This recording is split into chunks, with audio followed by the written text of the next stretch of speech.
A month-long partial lockdown has started in Germany as the country sees a spike in coronavirus cases. All restaurants, bars and leisure facilities will be closed, but schools, essential businesses and workplaces are to remain open.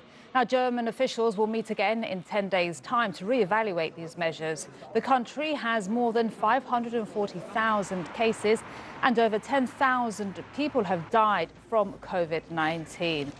Dr. Bharat Pakania is joining me now from Bath in the UK. He's a senior clinical lecturer at the University of Exeter Medical School. Welcome to the programme. Always a pleasure to speak to you. However, it seems that pain we felt at the beginning of the year is coming back.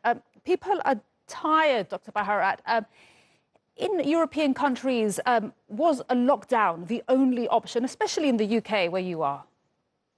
Well, unfortunately, the lockdown in the UK that has just been announced to come into force on Thursday is a necessary measure. And it is very unfortunate that it has to be a necessary measure because we cannot carry on like this with this open up, lockdown, open up, lockdown. We need to get our act together. And one way to get our act together is to do better infection control. So everyone, every place, every establishment, every citizen takes responsibility for having good infection control. And then, of course, better testing and tracing. If we do these measures and learn from the Far East is very good. Look at Korea, look at Vietnam, look at Taiwan, look at Singapore. They've all done a good job. Dr. Bharat, sorry to jump in. That was my next question. In these past few months, have they looked to these countries and their successes or not?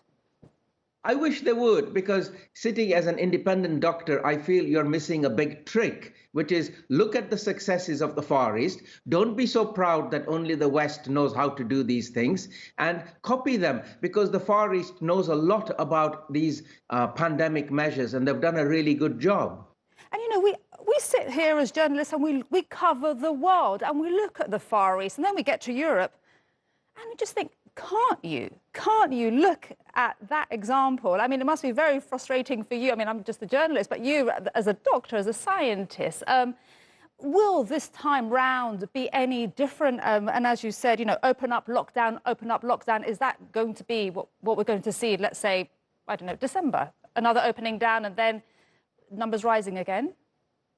I just hope our leaders will learn, because if they do not sort out health, the economy doesn't get sorted out. And if you sort out health, economy also gets sorted out. And we need to sort of grasp the nettle and do the difficult thing, which is instruct people, to begin with the people, that you will do strict infection control measures, which means wear your mask properly. And the second thing is allow businesses to trade, but trade safely. Then, and then finally, as you say, as I'm saying, learn from the Far East. They've done a very good job. No need to reinvent procedures when already we know other people are doing a better job. Exactly. No need to reinvent procedures. You mentioned wearing masks.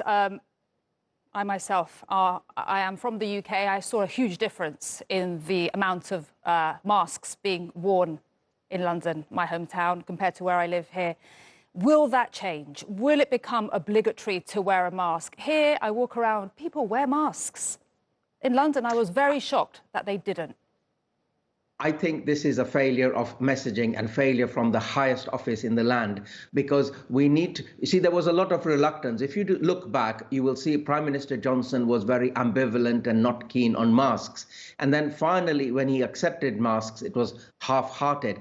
And I, as a scientist, can say, look, if you wear a good quality mask, it reduces infections considerably. So why not do it? All right, we'll leave it there. Thank you very much. Always a pleasure to speak to you, Dr. Bharat Pakania. Thank you.